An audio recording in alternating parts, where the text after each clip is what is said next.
रामायण की कहानी बहुत पुरानी और पवित्र है। ये सिर्फ एक कहानी नहीं, बल्कि भारत की परंपरा, मर्यादा और धर्म का आधार है। हजारों सालों से लोग इसे सुनते आ रहे हैं और हर बार सुनने पर इसमें कुछ नया ज्ञान मिलता है। आज मैं तुम्हें रामायण की यात्रा एक कहानी के रूप में सुनाऊंगा, जिसे तुम आंख बंद करके सुनो तो ऐसा लगेगा जैसे तुम खुद उस समय के जंगल, राजमहल और वानर सेना के बीच मौजूद हो। अयोध्या नगरी एक बहुत ही शांत और समृद्ध राज्य था। महाराज दशरथ वहां के राजा थे। वे धर्म के पालनकर्ता, प्रजावत्सल और एक महान योद्धा थे।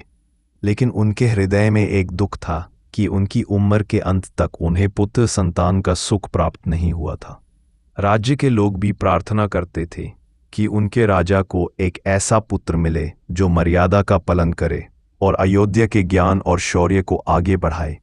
तब महाराज दशरथ ने पुत्र प्राप्ति के लिए यज्ञ कराया। यज्ञ के समय अग्निदेव से एक पवित्र खीर प्रकट हुई जो महारानियों को दी गई। इसी खीर को खाने के बाद उनकी पत्नियों कौशल्या, कैकेयी और सुमित्रा को पुत्र प्राप्त हुए। कौशल्या से राम, कैकेयी से भरत और सुमित्रा से लक्ष्मण और शत्रुघ्न का जन्म हुआ। समय बीता और चारों राजकुमार बड़े हुए। राम अपने ज्ञान, विनम्रता और शौर्य के लिए सबसे अलग दिखते थे। उनमें मर्यादा और सत्य के प्रति बहुत लगन थी।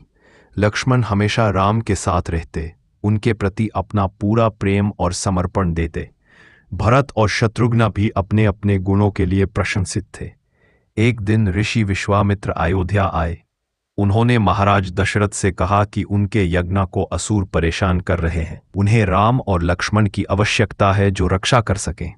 दशरथ पहले तो चिंतित हुए, लेकिन जब ऋषि ने उन्हें समझाया तो उन्होंने राम और लक्ष्मण को उनके साथ भेज दिया। राम और लक्ष्मण ने जंगल में जाकर तड़का, सुबाहु जैसे असुरों का वध किया और विश्वामित्र का यज्ञ सफल बनाया।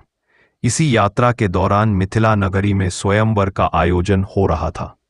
राजा जनक ने अपनी पुत्री सीता का स्वयंवर रखा था, जिसमें शर्त यह थी कि जो धनुष शिव जी का धनुष तोड़कर प्रतिज्ञा करेगा वही सीता का पति बनेगा। बहुबलशाली राजा और योद्धा आए, लेकिन सब धनुष उठाने में असफल रहे। जब राम की बारी आई तो उन्होंने बिना घमंड के धनुष को उठाकर झट से तोड़ दिया। पूरी सभा में शंख ध्वनि गूंज उठी। राजा जनक ने सीता का विवाह राम से करवा दिया और फिर राम के भाइयों का विवाह भी सीता की बहनों के साथ हुआ। अयोध्या नगरी में वापस लौटने पर सभी खुश थे, लेकिन कहानी यह रुकती नहीं। समय आया जब महाराज दशरथ ने सोचा कि अब राम को राज्य अभिषेक करना चाहिए। पूरे अयोध्या में उत्सव की तैयारी होने लगी। सभी प्रजा राम को राज्य बनाने के लिए प्रतीक्षा कर रही थी। लेकिन इसी समय कैकेयी के मन में मंथारा ने विष भर दिया। मंथारा ने कैकेयी को याद दिलाया कि तुमने दशरथ से 2 वर मांगे थे और अब समय आया है उन वर को मांगने का। कैकेयी ने अपने वर मांगे। पहला कि राम का राज्य अभिषेक न हो, और दूसरा कि भारत को राज्य बनाया जाए और राम को 14 वर्ष का वनवास दिया जाए। दशरथ के लिए यह सबसे बड़ा दुख था, लेकिन वे अपने वचनों से बंधे थे। राम को जब यह समाचार मिला तो उन्होंने बिना किसी विरोध के वनवास स्वीकार किया। सीता और लक्ष्मण ने भी राम के साथ वनवास जाना उचित समझा। अयोध्या नगरी पूरा विलाप कर उठी, लेकिन राम ने सबको धैर्य दिया। महाराज दशरथ अपने राम के दुख को सह नहीं पाए और कुछ ही दिनों में उनका देहांत हो गया। वनवास के दौरान राम, लक्ष्मण और सीता ने अनेक आश्रमों का दर्शन किया, ऋषियों की रक्षा की और अपना जीवन वन में बिताया। लेकिन एक दिन लंका के राजा रावण ने सीता का हरण कर लिया। जब सीता पंचवटी में लक्ष्मण रेखा के बाहर गई तो रावण सन्यासी के रूप में आया और उन्हें अपने रथ में बिठाकर लंका ले गया। जब राम लौट कर आए तो उन्हें अपनी प्रिया सीता वहां न मिली। वे विलाप करने लगे और जंगल जंगल उनकी तलाश शुरू हुई। इसी यात्रा में उनकी मुलाकात हनुमान, सुग्रीव और वानर सेना से हुई। हनुमान जी ने लंका तक उड़ान भरकर सीता का संदेश राम तक पहुंचाया और लंका में आग लगाकर रावण को एक चेतावनी दी। अंत में लंका में महान युद्ध हुआ। राम के वानर सेना ने रावण की सेना से मुकाबला किया। लक्ष्मण ने मेघनाद का वध किया और राम ने अपने धनुष और अस्त्र से रावण का संहार किया। लंका विजय के बाद राम ने सीता को वापस पाया।